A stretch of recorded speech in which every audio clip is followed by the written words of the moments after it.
Hi everyone, welcome back to the another exciting video. So in this video, we are going to look upon the dry principles. So this is going to be a next video in the low level design series.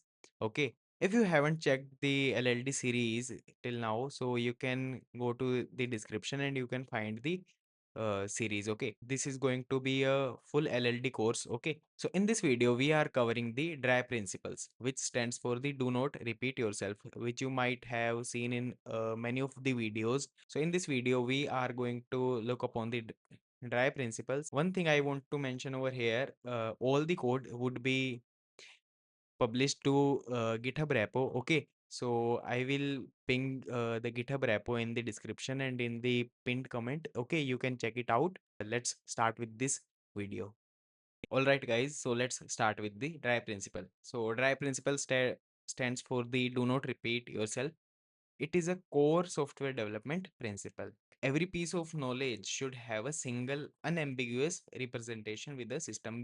Means a single line of code should not be repeated in any other code or any another file or any another function. Okay, so that is the dry principle. Why we use dry principle? So it reduces the code duplication, it improves the maintainability and makes code easier to understand. Okay, and violation example, like we are writing the same code again and again in multiple files and multiple places. Okay, so if we want, then in the future if we have to update a single thing, then we have to update in the multiple files or in the multiple places. So it is hard to update and debug.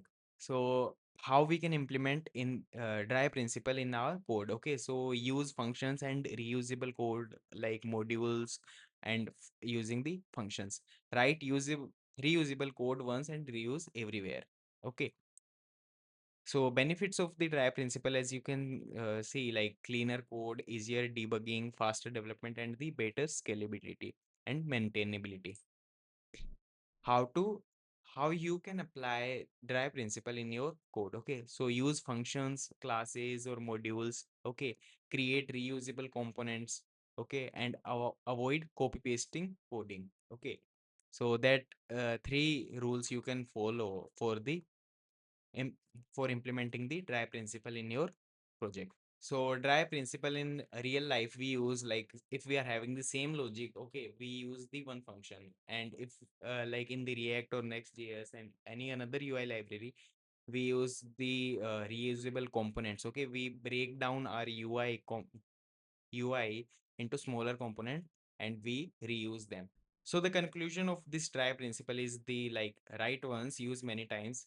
Dry leads to efficient and clean code. This principle is very small, but it is very efficient and it helps you to write maintainable and scalable code. Okay, so from the next video we will start with the design patterns. Okay, so that's all for this video guys. I will see you in the next one.